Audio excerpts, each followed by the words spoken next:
إن الحمد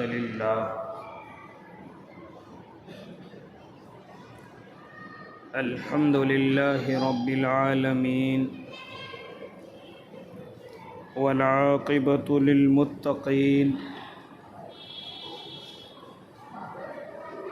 والصلاة والسلام على سيد الأنبياء والمرسلين وعلى آله وأصحابه وأزواجه وذرياته أجمعين أما بعد فأعوذ بالله من الشيطان الرجيم بسم الله الرحمن الرحيم إن عدة الشهور عند الله 12 شهرا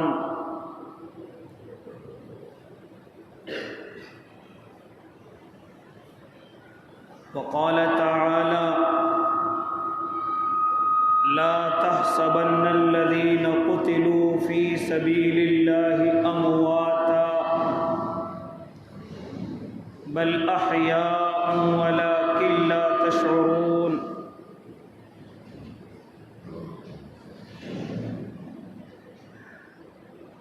صدق الله العظيم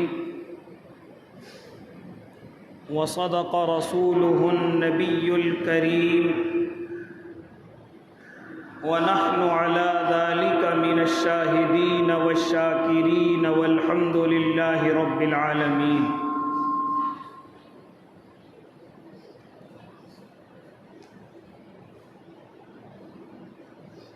وقر علماء کرام، واجب الاحترام ساتھیوں، بزرگوں، نوجوانوں اور معصوم بچوں، اللہ رب العزت نے بہت سارے مہینے اور مہینوں کے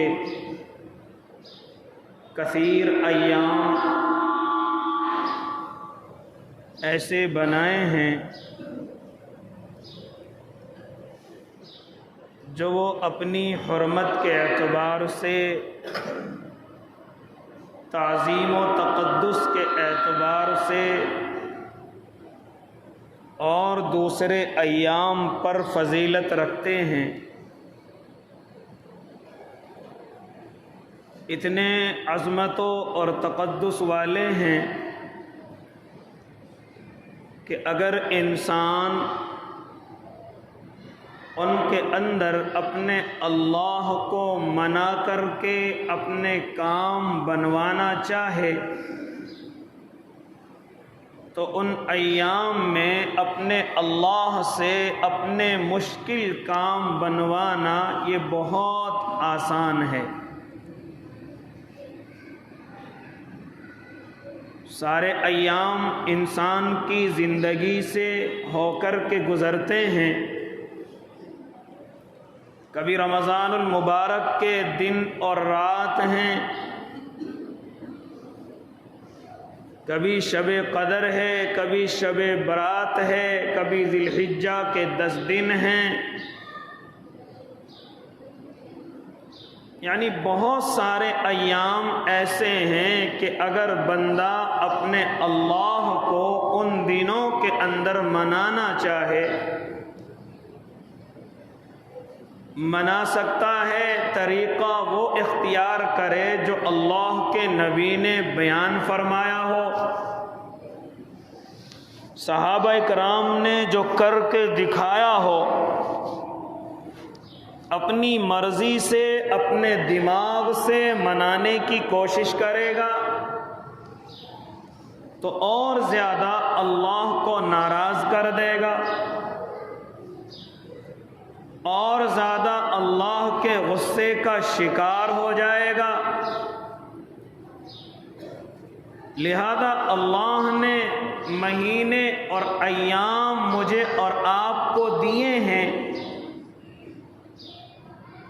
لیکن کیا کریں، ان میں ہم نے اپنے دماغ سے ہی عبادتوں کے طریقے اختیار کر لیے، علاوہ اس کے کہ ان طریقوں سے اللہ کو راضی کریں، ہم الٹا اپنے اللہ کو ناراض کر بیٹھتے ہیں، کیونکہ جیسے کہا گیا، بتلایا گیا، اس طریقے سے ہم کرنے کے لیے تیار نہیں۔ اسی کے تعلق سے یہ محرم الحرام کا مہینہ جو شروع ہوا ہے، یہ بھی عظمت والے اور حرمت والے مہینوں میں سے ایک مہینہ ہے۔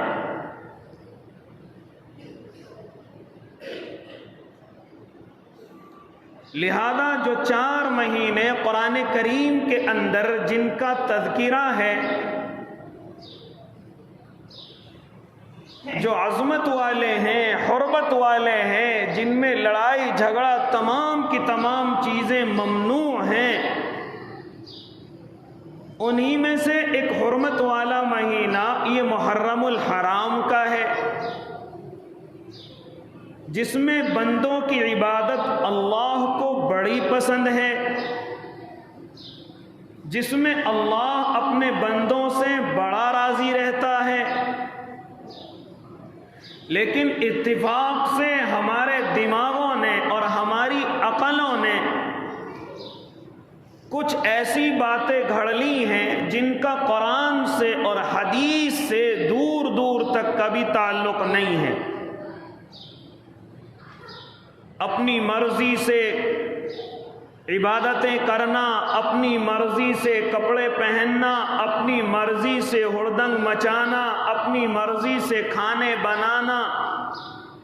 اور ان تمام چیزوں کو عبادت سمجھنا، اللہ کو راضی کرنے کی چیزیں سمجھنا، یہ چیزیں وہ ہیں جو راضی تو نہیں کرتی، الٹا اللہ کو ناراض کر دیتی ہیں۔ لہذا اللہ کے نیک بندو،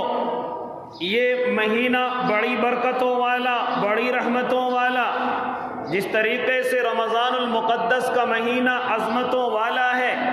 اسی طریقے سے میرے اللہ نے اس محرم الحرام کا تذکرہ بھی اپنے قرآن مقدس کے اندر کیا ہے۔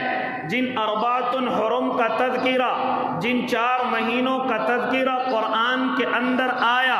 انہی میں سے ایک یہ محرم الحرام کا پہلا مہینہ ہے۔ لیکن ہم اپنی عقلوں پر ذرا سوچیں اور غور کریں کہ ہم نے ان حرمت والے مہینوں کا کیا بنا دیا۔ لہذا اللہ کو راضی کرنے کی نیت تو ہوتی ہے، لیکن اعمال صحیح اور درست نہیں ہوتے، بلکہ اپنی مرضی سے جو دیکھا صرف اسی پر عمل کرنا شروع کر دیا۔ لہذا اسی کے تعلق سے گفتگو کرنے کا ارادہ۔ اور میرے بھائی، یہ محرم الحرام کا مہینہ بڑی عظمتوں والا ہے، لہذا جو سب سے بڑا پروپیگنڈا اس دنیا کے لوگوں نے چلایا اور اس دنیا کے لوگوں نے لوگوں کے دماغوں کے اندر یہ بسایا کہ یہ مہینہ غم کا مہینہ ہے، یہ مہینہ ماتم کا مہینہ ہے، یہ مہینہ عزاداری کا اور تعزیے داری کا مہینہ ہے، لہذا یہ غم کا مہینہ ہے، اس میں کھانے پکانے بند کر دیے جائیں،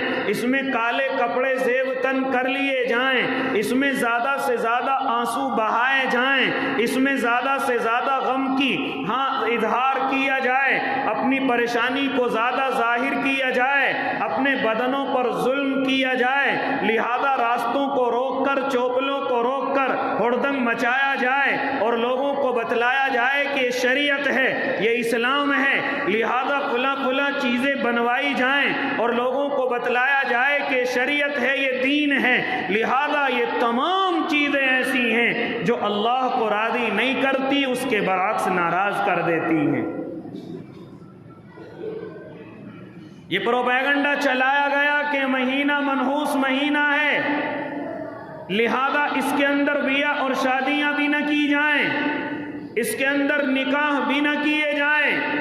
لہذا یہ تمام چیزیں ہمارے مسلمانوں کے اندر بھی ہیں۔ دوسرے مسلک والے کیا کر رہے ہیں؟ ہمیں ان سے کوئی غرض نہیں، لیکن ہم نے دیکھا کہ خود ہمارے ایمان والے، خود ہمارے اسلام والے، خود اپنے آپ کو اللہ کے قریب کہنے والے، ان کے خود یہ عقیدے بن گئے ہیں کہ محرم میں شادی نہیں ہے، محرم کے اندر نکاح نہیں ہے، یہ اتنا منحوس مہینہ ہے کہ اس کے اندر نکاح ہوا چلتا نہیں ہے، ٹوٹ جاتا ہے۔ یہ ایسے عقیدے بنا رکھے ہیں جو اپنے اللہ کو ناراض کرتے ہیں۔ لہذا او اللہ کے نیک بندو، اگر یہ اتنا ہی بڑا منحوس مہینہ ہوتا تو پھر میرے اور آپ کے آقا اپنا نکاح حضرت صفیہ سے کیوں فرماتے؟ لہذا آپ تاریخ کا مطالعہ کریں، خود میرے اور آپ کے آقا محمد عربی صلی اللہ علیہ وسلم نے اس مہینے کے اندر اپنا نکاح فرمایا ہے اور حضرت صفیہ سے اپنا نکاح کیا ہے۔ لیکن ہمارا کیا،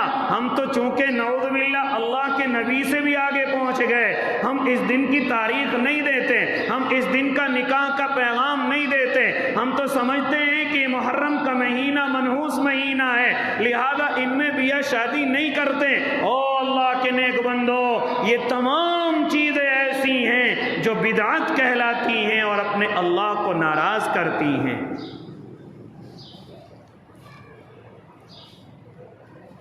بہت سے کہتے ہیں کہ اس میں حضرت امام حسین، حضرت حسین رضی اللہ تعالی عنہ کی مظلومانہ شہادت ہے، اس لیے مہینہ ماتم کا ہے، اس لیے مہینہ منحوس ہے، اس لیے مہینہ یہ شادی بیاہوں کے لائق نہیں ہے، یہ غم کا مہینہ ہے۔ لہذا یہ تمام کی تمام بیوقوفی والی باتیں ہیں۔ یہ مہینہ تو حضرت حسین رضی اللہ تعالیٰ عنہ سے پہلے بھی اللہ کے نبی اس مہینے کی بڑی قدر فرمایا کرتے تھے۔ اللہ کے نبی کے زمانے میں بھی میرے اور آپ کے آقا اس مہینے کی قدر فرمایا کرتے تھے۔ ہاں یہ بات ضرور ہے کہ جس دن حضرت حسین رضی اللہ تعالیٰ عنہ اس دنیا سے گئے ہیں، ان کی شہادت ہوئی ہے، ہاں یہ وہی دن تھا یوم عاشوراء کا، لیکن اس کا مطلب یہ نہیں کہ ان کے بعد یہ مہینہ اس طریقے سے بنا ہے۔ نانا میرے بھائی، اپنے اللہ کے نبی کی زندگی کو دیکھیں۔ میرے اور آپ کے آقا پر رمضان المقدس کے روزے فرض ہونے سے پہلے یوم عاشوراء کے روزے رکھے جاتے تھے، محرم کا روزہ یہ فرض قرار دے دیا گیا تھا، لیکن جیسے یہ روزہ فرض کیا گیا اور رمضان المقدس کا مہینہ اللہ کے نبی کو ان کی امت کو دیا گیا تو پھر اسی کے ساتھ ساتھ اس عاشوراء کے روزے کی فرضیت کو اٹھا لیا گیا۔ لیکن سنت پھر بھی رہا، مستحب پھر بھی رہا کہ اگر کوئی عاشوراء کا روزہ رکھنا چاہے، محرم کی 10 تاریخ کا روزہ رکھنا چاہے، تو میرے اور آپ کے آقا ارشاد فرماتے تھے کہ اللہ رب العزت اس کو 1 سال کے گناہ کا کفارہ یہ اس کی طرف سے ادا ہو جائے گا۔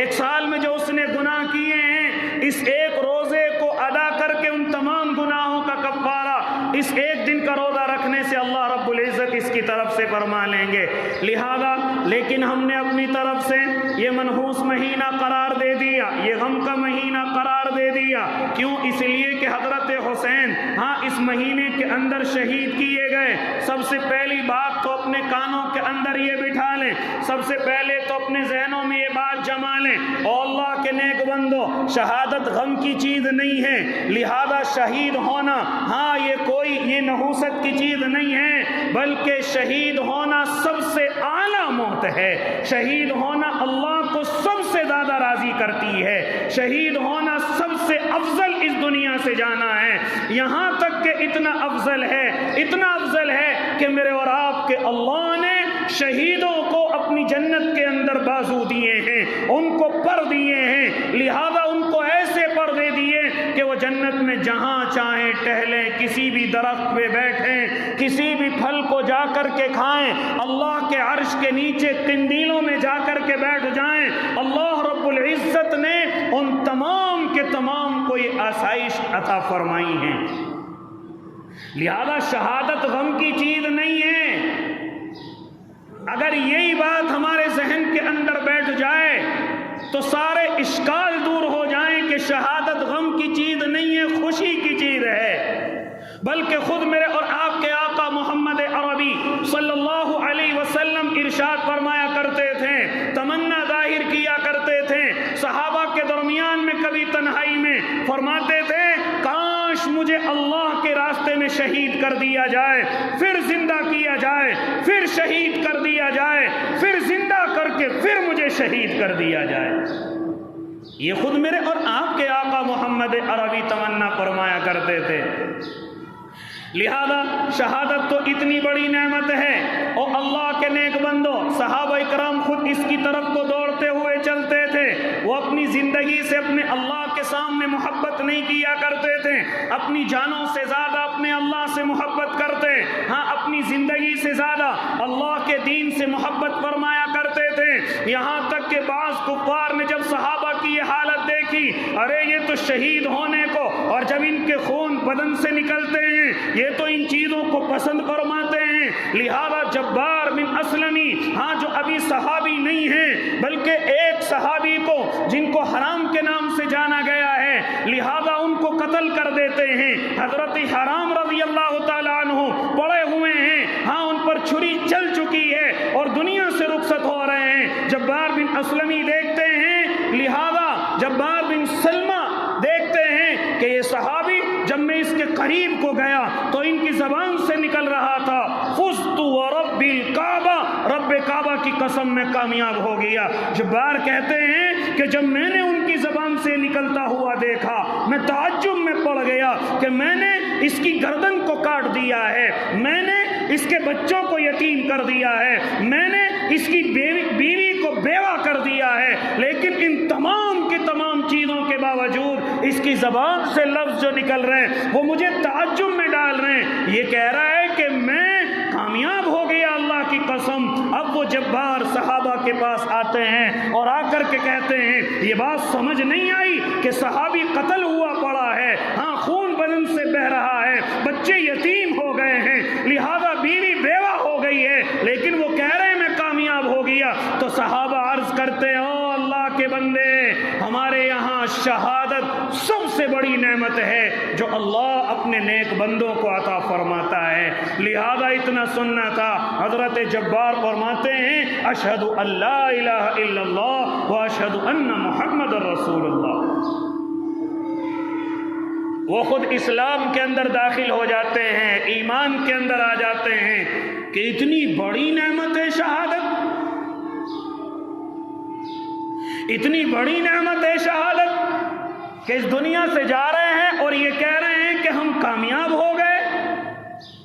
لہذا او اللہ کے نیک بندوں، اس کا مطلب یہ ہے کہ شریعت میں شہید کا شوق منانا یہ ہم نے اپنی طرف سے تیار کیا ہے، یہ ہم نے اپنے دماغوں سے بنایا ہے، ورنہ اللہ کے نبی یا قرآن کریم کی جتنی آیتیں ہیں یہ اسی طرح میرے اور آپ کے آقا اور صحابہ کی زندگیاں ہیں، لہذا ان تمام کے تمام میں شہادت کا تذکرہ ہے۔ یہاں تک فرماتے تھے میرے اور آپ کے آقا کہ اگر کسی کی شہادت کی تمنا نہیں ہے، اگر کسی کے دل میں ایک مرتبہ بھی شہید ہونے کی تمنا نہیں آئی اور کسی کی اللہ کے راستے میں باطل سے مقابلہ کرنے کے لیے ایک مرتبہ بھی دل کے اندر خیال نہیں آیا، لہذا فرماتے تھے اب مجھے معلوم نہیں کہیں ایسا نہ ہو کہ وہ نفاق کی حالت میں مارے، کہیں ایسا نہ کہ ہو کہ وہ اس دنیا سے منافق ہو کر کے جائے، ورنہ ایمان والا ہو اور اس کے دل میں شہادت کی تمنا نہ ہو، اس دل میں دین کی طرف سے باطل کا مقابلہ نہ ہو،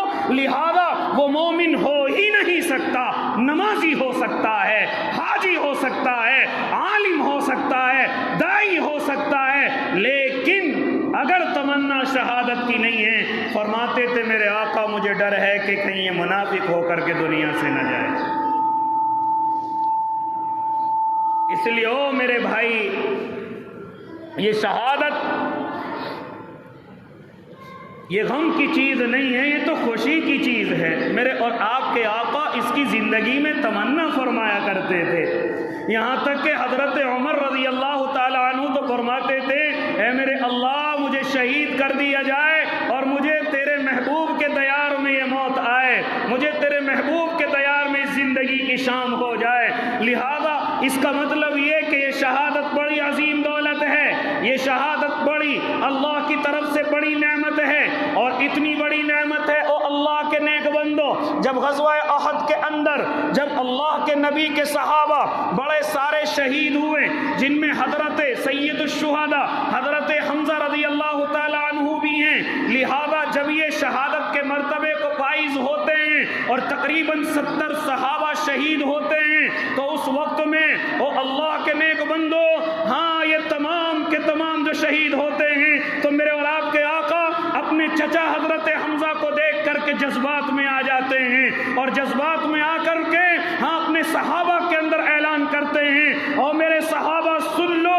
آئندہ سال اگر ہمیں موقع ملا تو ہم ان 70 کا بدلہ ضرور لیں گے، جس طرح انہوں نے حضرت حمزہ کے ساتھ سلوک کیا ہے ہم ان کفار کے ساتھ 70 کے ساتھ ایسا ہی سلوک کریں گے۔ لیکن میرے اللہ کو یہ الفاظ پسند نہیں آئے، آواز آئی وَإِنْ عَاقَبْتُمْ فَعَاقِبُوا بِمِثْلِ مَا عُوقِبْتُمْ ہاں وَلَئِنْ صَبَرْتُمْ فَهُوَ خَيْرٌ لِلصَّابِرِينَ۔ میرے اور آپ کے اللہ کی طرف سے آواز آئی، اے ہمارے محبوب، جس نے جتنا ظلم کیا ہے آپ اتنا ہی بدلہ لے سکتے ہیں، لہذا اور اس سے زیادتی کی گنجائش نہیں ہے، اس سے زیادہ بدلہ لینے کی گنجائش نہیں ہے، لیکن ہاں وَلَئِن صَبَرْتُمْ فَهُوَ خَيْرٌ لِلصَّابِرِينَ، اگر تم صبر کر لو تو یہ صبر کرنا اور زیادہ اللہ کو پسند ہے۔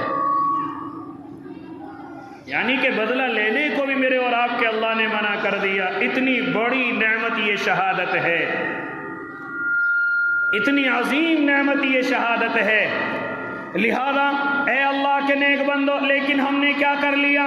گویا کہ ہم نے سارے دین کو بدلنے کا ٹھیکہ لے لیا، سارے دین کو اپنے اعتبار سے چلانے کا ٹھیکہ لے لیا۔ اب یہ جیسے محرم الحرام کا مہینہ آیا، ہمارے دماغوں میں نہ جانے کیا کیا باتیں چلنے لگی۔ سب سے پہلے یہی چیز کہ یہ منحوس مہینہ ہے، لہذا اس مہینے کی ہم تاریخ نہیں رکھیں گے، اس مہینے میں ہم بیاہ شادیاں نہیں کریں گے، لہذا یہ غم کا مہینہ ہے۔ اگر معلوم کریں کیوں غم کا مہینہ ہے تو کہتے ہیں کہ اس میں حضرت حسین شہید ہوئے۔ او اللہ کے نیک بندو، اگر یہ اتنا ہی غم کا مہینہ ہے تو ذرا پیچھے چلو، ہاں آؤ، ربیع الاول 12 تاریخ ہے، میرے اور آپ کے آقا محمد عربی صلی اللہ علیہ وسلم اس دنیا سے پردہ فرما کر کے گئے ہیں، لیکن ہاں ایسے وقت میں کہ جب تمام صحابہ حواس باختہ تھے، تمام صحابہ پریشان اور غم کی خبریں تھیں، یہاں تک کہ حضرت عمر ابن خطاب اپنے ہوش و حواس کھو بیٹھے تھے اور یہ اعلان کر دیا تھا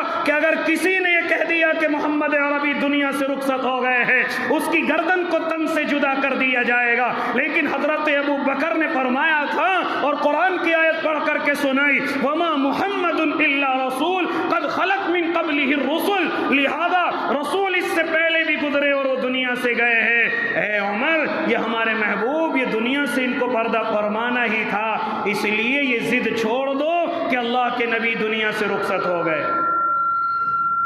یا نہیں ہوئے، تمہیں یقین نہیں ہو رہا ہے۔ لہذا اللہ کے نیک بندو، اگر غم کا دن ہوتا تو ہم 12 ربیع الاول کو غم کا دن مناتے، کیونکہ حضرت حسین سے بڑے تو میرے اور آپ کے آقا محمد عربی ہیں، آپ کے نانا ہیں، نبی آخر الزماں ہیں، لہذا پوری دنیا کا سبب وہی ہے جو یہ وجود کے اندر آئی ہے، لیکن کوئی غم کی خبر آپ صحابہ سے نہیں سنیں گے، کوئی غم کی بات آپ صحابہ کی نہ زندگی سے نہ صحابہ کے اعمال سے سنیں گے۔ لہذا اسی کے ساتھ ساتھ اگر یہ غم کی خبر ہوتی، اگر یہ غم کا مہینہ ہوتا تو اس سے پہلے یکم محرم میں حضرت عمر ابن خطاب کہ جن کے تعلق سے میرے اور آپ کے آقا کہ میرے بعد کوئی نبی ہوتا تو وہ عمر ہوتا، میرے بعد اگر کوئی نبی ہوتا، کئی آیتیں حضرت عمر کی چاہت کے مطابق اللہ رب العزت نے اتاری ہیں۔ ہاں وہی عمر کہ جن کے بارے میں میرے اور آپ کے آقا ارشاد فرماتے تھے، اے عمر میں نے دیکھا ہے جس راستے سے تم گزر جاؤ لہذا وہاں شیطان گزرنے کی کوشش نہ کرے۔ فرماتے تھے میرے اور آپ کے آقا میرے بعد کوئی نبی ہوتا تو وہ عمر ہوتے، لیکن او اللہ کے نیک بندو، دنیا کے مورخ، دنیا کے بڑے عقلاء اور تاریخ جاننے والے یہ کہتے ہیں اگر ایک اور عمر دنیا میں آ جاتا تو باطل کا نام و نشان مٹ جاتا۔ 22 لاکھ مربع میل تک جو اسلامی پرچم کو لہرا کر کے چلے گئے، نماز میں ہیں، فجر کی نماز میں ہیں، ابو لولو فیروز جو ممبر کے پیچھے بیٹھا ہوا خنجر سے حملہ کرتا ہے، آپ گرتے ہیں اور اسی وجہ سے آپ دنیا سے رخصت ہو جاتے ہیں۔ لیکن صحابی کی زندگی سے کوئی غم کی خبر نہیں ہے کہ ہم حضرت عمر کا غم مناتے ہیں، کیونکہ یہ شہادت اللہ کی طرف سے ایک عظمت ہے، اللہ کی طرف سے ایک نعمت ہے۔ لہذا اللہ کے نیک بندو، یہ جو چیزیں ہم نے اپنی زندگی کے اندر خود اپنے دماغوں سے اختیار کر رکھی ہیں، ان چیزوں کو ختم کیا جائے۔ لہذا یہ شہادت اللہ کی نعمت ہے، ہر مومن کی تمنا ہونی چاہیے، ہر ایمان والے کی تمنا ہونی چاہیے، اور وہ اپنی دعا میں ان الفاظوں کو دہرائے، اللہم اشہد فی سبیل اللہ، اے اللہ مجھے اپنے راستے میں شہادت کی موت عطا فرما دیجیے۔ یہ تمام کے تمام مؤمنین کی تمنا ہونی چاہیے۔ جب سے یہ جذبے میرے اور آپ کے دل سے نکلے ہیں، ہم بزدل ہو چکے ہیں، ہماری غیرتیں مر چکی ہیں، لہذا ہمارے اندر سے یہ تمام کے تمام جذبات نکل چکے ہیں۔ اب کچھ بھی ہوتا رہے ہمیں کوئی غم نہیں، ہمارے گھر کی روٹیاں صحیح پکنی چاہیے، ہمارے بچے کاروباری اور نوکریوں پر ہونے چاہیے۔ دین سے ہمیں کیا مطلب، شریعت سے ہمیں کیا مطلب، قرآن سے ہمیں کیا مطلب، نبی سے ہمیں کیا مطلب۔ لہذا اللہ کے نیک بندوں، اگر ہمارے ایسے ذہن بن چکے ہیں تو یاد رکھنا ہم اللہ کو منہ دکھانے کے لائق نہیں ہیں، ہم اللہ کو منہ دکھانے کے لائق نہیں ہیں۔ لہذا تو سب سے پہلے اپنے ذہنوں کے اندر سے یہ بات نکالی جائے کہ نحوست کا مہینہ ہے، اگر کوئی اور مجبوری ہے تو بیاہ شادیاں بعد میں کر سکتے ہیں، لیکن اگر کسی نے خالی محرم کی وجہ سے اپنے بچوں کی شادیاں نہیں کر رہا ہے تو بدعت کر رہا ہے، گناہ کے اندر ڈوبا ہوا ہے اور اپنے اللہ کو جواب دینے والا بنے گا۔ اگر اپنے گھر کی چٹھی اور اپنے نکاحوں کو اس نے اس وجہ سے روک لیا کہ محرم کا مہینہ اس میں صحیح نہیں ہے، لہذا یاد رکھنا شریعت سے اس کا کوئی تعلق نہیں ہے، وہ ایک بدعت کام کو انجام دے رہا ہے۔ لہذا تمام کے تمام مہینے اچھے ہیں، تمام کے تمام ہفتے اور دن اچھے ہیں، نہ راتیں بری ہیں نہ دن منحوس ہیں، لہذا تمام کے تمام یہ میرے اللہ نے بنائے ہیں، نہ کوئی دن نہ کوئی مہینہ، نہ مہینے کے دنوں میں کوئی گھڑی منحوس ہے، سب اللہ نے اچھے بنائے ہیں۔ اگر تم ان کو اچھا کر لو تو اچھے ہیں، برا وقت گزارو تو پھر تمہاری ذمہ داری ہے۔ لہذا پہلا پروپیگنڈا کہ مہینہ منحوس ہے کیونکہ اس میں حضرت امام حسین رضی اللہ تعالی عنہ شہید ہوئے ہیں، لہذا او اللہ کے نیک بندو، پھر اسی کے ساتھ ساتھ جو چیزیں ہمیں حدیث کے اندر بیان فرمائی ہیں ہم ان پر تو عمل کرنے کی کوشش نہیں کرتے بلکہ اپنے مزاج سے چلنے کی کوشش کرتے ہیں۔ آؤ میں تمہیں بتلاؤں مجھے اور آپ کو اس مہینے میں کرنا کیا ہے، زیادہ سے زیادہ اپنے اللہ کی عبادت کرنی ہے۔ اسی طریقے سے اس مہینے کی جو 10ویں تاریخ ہے اس میں ہمیں روزہ رکھنا ہے، اپنے اللہ کو راضی کرنے کے لیے صبح سے شام تک روزے کی نیت سے بھوکا اور پیاسا رہنا ہے۔ یہ چیز اللہ کے نبی کی زندگی سے ملتی ہے۔ ہاں آپ نے دیکھا کہ مدینے کے یہودی ہیں جو اس عاشورہ کا روزہ رکھتے ہیں، 10ویں تاریخ کا روزہ رکھتے ہیں، حالانکہ نبی پر یہ روزہ فرض کیا گیا ہے۔ جب رمضان المقدس کا مہینہ فرض ہو گیا تو اب اس کی فرضیت کو اٹھا لیا گیا۔ میرے اور آپ کے آقا معلوم کرتے صحابہ سے، اے میرے صحابہ یہ یہودی اس دن کا روزہ کیوں رکھتے ہیں، یعنی محرم کی 10ویں تاریخ کا روزہ کیوں رکھتے ہیں؟ تو صحابہ عرض کرتے ہیں یا نبی اللہ اس دن کا روزہ اس لیے رکھتے ہیں کہ انہیں معلوم ہے کہ جس دن فرعون نے حضرت موسیٰ کو حملہ کر کے ان کو شکست دینے کی کوشش کی تھی اور حضرت موسیٰ اپنی تمام کی تمام بنی اسرائیل کو قوم کو لے کر کے چلے تھے اور اللہ نے دریا میں راستے بنائے تھے، حضرت موسیٰ گزر گئے تھے لیکن فرعون غرق ہو گیا تھا۔ یہ تمام کا تمام واقعہ اللہ کے نبی محرم کی 10 تاریخ کو پیش آیا تھا۔ چنانچہ میرے اور آپ کے آقا ارشاد فرماتے ہیں اے میرے صحابہ پھر تو حضرت موسیٰ ہمارے ان سے زیادہ قریب ہیں، ہمارے ان سے زیادہ لاڈلے اور چہیتے ہیں، لہذا اگر یہ اس وجہ سے روزہ رکھتے ہیں تو آج سے ہم بھی اس دن کا روزہ رکھیں گے۔ لیکن ساتھ میں فرمایا یہ یہودی 10 تاریخ کا روزہ رکھتے ہیں، لہذا یہودیوں میں اور مسلمانوں میں فرق ہونا چاہیے، تشبیہ نہیں ہونی چاہیے، مشابہت نہیں ہونی چاہیے۔ اللہ کے نبی وہ مشابہت کیسے ختم ہوگی؟ فرماتے ہیں کہ یہ 10 تاریخ کا روزہ رکھتے اگر ہم بھی رکھیں گے تو ہم ان جیسے کہلائیں گے، لیکن ہمیں اس دن کا روزہ رکھنا بھی ہے۔ فرماتے تھے یا تو 10 سے پہلی 9 کا روزہ ملا لیا جائے یا 10 کے بعد 11 تاریخ کا روزہ ملا لیا جائے، تاکہ ان سے مشابہت ختم ہو جائے، تاکہ ان جیسا ہونا ختم ہو جائے۔ لہذا فرماتے تھے کہ میں اگر آئندہ سال اس دنیا کے اندر رہا تو میں یا تو 9 تاریخ کا روزہ 10 کو ملاؤں گا یا 11 تاریخ کا روزہ 10 کو ملاؤں گا، لیکن انشاءاللہ میں اس طریقے سے رکھوں گا۔ راوی بیان کرتا ہے کہ میرے اور آپ کے آقا آئندہ سال کے آنے سے پہلے اس دنیا سے رخصت ہو گئے، لیکن حکم تو فرما کر کے چلے گئے تھے، اپنا ارادہ تو ظاہر کر کے چلے گئے تھے کہ اگر میں آئندہ سال اس دنیا کے اندر رہا تو یہ 1 روزہ رکھتے ہم 2 روزے رکھیں گے۔ فرماتے تھے میرے اور آپ کے آقا کہ اگر کوئی یہ 10 تاریخ کا روزہ رکھتا ہے محرم کی تو مجھے امید ہے اپنے اللہ رب العزت سے کہ وہ 1 سال کے گناہوں کا کفارہ ہو جائے گا۔ لہذا ہم یہ چیزیں تو کرنے کے لیے تیار نہیں، اپنے دماغ سے چلتے ہیں۔ ہاں لہذا میرے آقا کا طریقہ یہ ہے کہ اس دن کا روزہ رکھا جائے۔ اللہ ہم سب کو توفیق دے دے۔ لہذا اسی طریقے سے خاص طور سے اشارہ فرمایا کہ تم تو گناہوں کی بات کرتے ہو، اللہ کے نبی نے تو عبادت میں بھی مشابہت سے منع کر دیا۔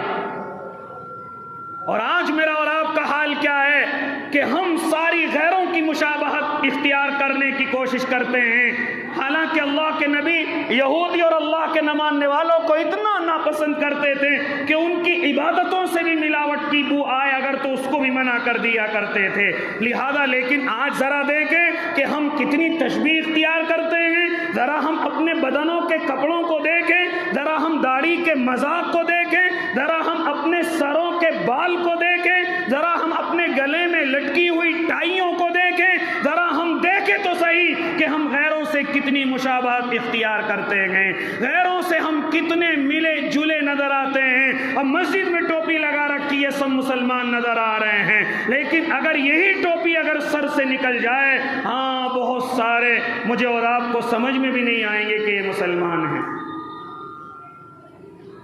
بعض حضرات اپنے ہاتھوں میں دھاگے باندھ کر کے رکھتے ہیں، بعض حضرات اپنے ہاتھوں میں کڑے باندھ کر کے رکھتے ہیں، ڈال کر کے رکھتے ہیں، بعض حضرات نے فیشن بریسلیٹ کا بنا لیا ہے، بعض حضرات ہاں گلوں میں چین ڈال کر کے رکھتے ہیں، گویا کہ ہم شیطان نظر آئیں، گویا کہ ہم لوفر نظر آئیں۔ ہاں کوئی سونے کے جیسی چین، کوئی چاندی کے جیسی چین۔ ذرا میں سمجھاؤں اپنے نوجوان بچوں کو کہ آخر تمہیں کیا ہو گیا؟ تمہیں تو اپنے محبوب کی نقل اتارنی چاہیے تھی، تمہیں تو صحابہ کی نقل اتارنی چاہیے تھی، یہ تمہیں کیا ہو گیا کہ تمہارے ہاتھوں میں یہ الٹی سیدھی چیزیں کہاں سے آتی ہیں؟ کن چیزوں کو تم نے اختیار کیا ہے؟ اپنے محبوب کو کیا منہ دکھاؤ گے کہ جنہوں نے عبادت میں بھی مشابہت سے منع کر دیا، اور ہم تو نہ جانے کیا کہ اپنی زندگی کے اندر کرتے ہیں۔ اللہ کی پناہ، معلوم کرنے والے کو اور سمجھانے والے کو سمجھایا جائے، یہ تیرے ہاتھ میں لال کالا دھاگا کر کیا رہا ہے؟ غیروں میں کام کرنا پڑتا ہے جی، غیروں میں ہوٹل بنا رکھے ہیں جی، وہاں یہ دھاگے بنانے پڑتے ہیں، باندھنے پڑتے ہیں۔ بعض حضرات نے تو اپنے نام بھی بدل رکھے ہیں، اللہ نے ان کو بہترین اور خوبصورت نام دیا ہے، صحابہ کا نام دیا ہے، اولیاء اللہ کا نام دیا ہے، لیکن صرف کاروباری لالچ کی وجہ سے ہم نے اپنے نام تبدیل کر رکھے۔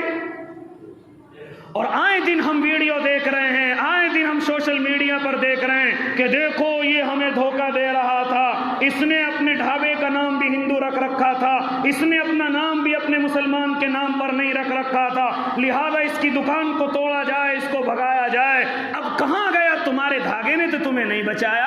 تمہارے نام بدلنے سے تمہیں نہیں بچایا، تمہاری بناوٹ نے تمہیں نہیں بچایا۔ لہذا جب اللہ سے یقین ختم ہو جاتا ہے تو میرا اللہ پھر ایسے ہی ذلیل کرتا ہے۔ اللہ سے یقین ختم ہو گیا، جیسے کہ غیر تمہیں روزی دیں گے، اپنے مسلمان بھائی تو تمہیں روزی کا ذریعہ بن ہی نہیں سکتے، غیر روزی دیں گے۔ داڑھی نہیں رکھتے بہت سارے حضرات صرف اس وجہ سے کہ مجھے غیروں میں پھیری اور غیروں میں کام کرنے پڑتے ہیں۔ پینٹ شرٹ کے طریقے وہی غیروں والے. لہذا او اللہ کے نیک بندو، یہ ایمان کی کمزوری نہیں ہے تو اور کیا ہے. اللہ سے یقین ختم ہو کر کے میرا اور آپ کا یقین غیروں پر جم چکا ہے. اپنے ناموں کی تبدیلی، اپنے بدن کی تبدیلی. لہذا بعض نوجوانوں کو سمجھایا جائے، کیوں یہ آدھی آستین پہنتے ہو، کیوں آدھی آستین پہن کر کے مسجدوں کے اندر آتے ہو، یہ کہاں کا فیشن تم نے اختیار کر رکھا ہے. لہذا لیکن بات سمجھ شریف میں نہیں آتی. او اللہ کے نیک بندو، اپنے ایمانوں کو مضبوط کرو. میرے اور آپ کے آقا ارشاد فرماتے تھے خالق المشرکین، کہ مشرکین کی مخالفت کرو، مشرکین کی مخالفت کرو. روزی دینے والا اللہ ہے، مشرکین نہیں ہے. ہاں ان کے مخالف اپنی زندگی گزارو، اپنے بدنوں کے کپڑوں کو دیکھو، اس داڑھی کا مذاق نہ اڑاؤ، اپنے سروں کے بالوں کو نبی کے مطابق کر لو، اپنے بدن کے کپڑوں کو نبی اور علماء کے مطابق کر لو. روزی دینے والا اللہ ہے. اگر تم اللہ سے ہٹ کر کے دوسروں پر یقین کرو گے، پھر اللہ تمہیں ذلیل کرے گا، پھر تمہیں اللہ ذلیل کرے گا. لہذا پھر یہ لوگ تمہیں بچا نہیں پائیں گے جن کی تم نقالی کرنے کی کوشش کرتے ہو. اور ایسا ہو رہا ہے، ایسا ہو رہا ہے، لیکن میری اور آپ کی بات سمجھ نہیں آ رہی ہے. اس لیے میرے اور آپ کے آقا نے بڑی سختی سے منع فرمایا، من تشبہ بقوم فہو منہم، اور اعلان کر دیا جس نے کسی قوم سے مشابہت اختیار کی وہ انہی میں سے ہے، وہ میری جماعت میں سے نہیں ہے، وہ ایمان والوں میں سے نہیں ہے. اگر کوئی کسی کی نقل اتارنے کی کوشش کرتا ہے تو اس کا انجام اسی کے ساتھ ہوگا. لہذا وہ اسی کے ساتھ اللہ کے سامنے لایا جائے گا. لہذا بعض حضرات کے تعلق سے تو خبریں یہ بھی آتی ہیں اور واقعات میں کہ جنازہ دفنایا مسلمانوں کے قبرستانوں میں ہے، لیکن نکل کر کے یہودیوں کے قبرستان سے اٹھا ہے. لہذا معلوم کرنے والے نے معلوم کیا یہ کیا وجہ ہے. پتہ لگا کہ یہ ان یہودیوں کی نقالی کرتا تھا، یہ ان مشرکین کی نقالی کرتا تھا، ان کی مخالفت نہیں کرتا تھا. لہذا اللہ کے نیک بندوں، اس لیے میرے اور آپ کے آقا نے صاف طریقے سے اعلان فرمایا، من تشبہ بقوم فہو منہم، جس نے کسی قوم کی مشابہت کی تو وہ انہی میں سے ہے. خالق المشرکین، اسی لیے فرماتے تھے میرے اور آپ کے آقا خالق المشرکین احف الشوارب واوفر اللحا، کہ مشرکین کی مخالفت کرو، مونچھیں کترواؤ، داڑیاں بڑھاؤ. یہ میرے اور آپ کے آقا کی سنت ہے، یہ میرے اور آپ کے آقا کا طریقہ ہے. اور آج نوجوانوں کو دیکھ رہا ہوں کہ داڑیاں صاف ہیں لیکن مونچھوں کا فیشن بنا کر کے چلتے ہیں. یہ مخالفت نہیں ہے، ان سے تشبیہ ہے. اسی طریقے سے کاروبار کے لیے اپنا نام بدلنے کی کوشش کرتے ہیں، اسی طریقے سے اپنے ہاتھوں میں نہ جانے کس کس طرح کے دھاگے اور کڑے پہن کر کے اپنا وقت گزارتے ہیں. لیکن جب مار پڑتی ہے تو مار تیرے نام پوچھ کر کے نہیں بلکہ تیرا آدھار کارڈ چیک کر کے تیری پٹائی ہوگی. اور ہو رہا ہے ایسا. لہذا اس لیے مجھے اور آپ کو عقل کے ناخن لینے کی ضرورت ہے، مجھے اور آپ کو سمجھداری دکھانے کی ضرورت ہے. تو گفتگو چل رہی تھی، میرے اور آپ کے آقا نے منع فرما دیا کہ ہم ان کی مشابہت نہیں کریں گے، ہم 10ویں دن کا روزہ رکھیں گے، لیکن پہلی اور 11ویں ان میں سے کوئی نہ کوئی تاریخ اس 10ویں سے ملا لیں گے تاکہ ان سے مشابہت نہ ہو. لہذا یہ طریقہ اس محرم میں ہے کہ ہم محرم کا روزہ رکھیں، یوم عاشورہ کا روزہ رکھیں. اسی طریقے سے اللہ کے نیک بندو، یہ جو ہم نے اپنے دماغوں سے کہ اس دن میں کھیچڑا بننا چاہیے، اس دن میں حلیم بننا چاہیے، اس دن میں پلا کھانے بننے چاہیے، نہیں، کسی چیز کی عبادت کی وجہ سے گنجائش نہیں ہے. دل چاہ رہا ہے بنا لیجئے، لیکن کوئی یہ سمجھے کہ حلیم بنانا سنت ہے یا کھیچڑا بنانا سنت ہے یا پلا کھانا بنانا سنت ہے، یہ تمام کی تمام چیزیں بدعت ہیں. اس دن کے اندر کھانے نہیں بلکہ اس دن کے اندر اللہ کے سامنے روزہ رکھ کے اپنے اللہ کو راضی کیا جائے. ایک اور روایت ملتی ہے صرف اور صرف، وہ بھی کمزور سی اور ضعیف سی ہے. اللہ کے نبی ارشاد فرماتے ہیں کہ اگر کوئی 10ویں تاریخ میں یوم عاشورہ کے دن اپنے بچوں کے لیے اچھے کھانے کا انتظام کر دے، یعنی اور دن میں کچھ بنتا ہے، آج تھوڑا سا اچھا اس نے بنوا لیا اپنی بیوی کے لیے، اپنے بچوں کے لیے، اپنے ماتحتوں کے لیے، گھروں میں کام کرنے والے نوکروں کے لیے، لہذا ان سب کے لیے اس نے کوئی اچھا سا کھانا بنوا لیا، تو میرے اور آپ کے آقا ارشاد فرماتے ہیں جو یوم عاشورہ کے دن اپنے گھر والوں پر وسعت کرے گا، اللہ رب العزت پورے سال اس کو روزیاں بڑھی دے گا، اللہ رب العزت اس کے دسترخوان کو وسیع کر دے گا، اللہ رب العزت اس کی روزیوں میں برکت دے گا۔ لہذا یہ دو روایتیں ہمیں محرم کے تعلق سے ملتی ہیں، اس کے علاوہ جو چیزیں ہیں یہ تمام کی تمام بدعت ہیں کہ چولہے کو ایسے کر دیا جائے، کھانا یہ بنایا جائے، اسی طریقے سے ہمارے نوجوان معلوم کریں گے کالا کپڑا پہنا جائے، نہیں میرے بھائی، کالا کپڑے کی بالکل اس مہینے کے اندر گنجائش نہیں ہے، کیونکہ غم کا اظہار نہیں کر سکتے ہم، اگر ویسے کسی نے پہن لیا ہے تو بات الگ ہے، لیکن اگر کوئی محرم کی وجہ سے پہنے گا تو ناجائز ہے، بدعت ہے، اگر کوئی اس مہینے کی وجہ سے پہنے گا تو بدعت ہے، کیونکہ غم کے اظہار کی ضرورت نہیں ہے، شہادت غم کی چیز نہیں، شہادت تو خوشی منانے کی چیز ہے۔ اس لیے ارادے کرو کہ انشاءاللہ ان تمام باتوں پر عمل کیا جائے گا، یوم عاشورہ کا روزہ رکھا جائے گا،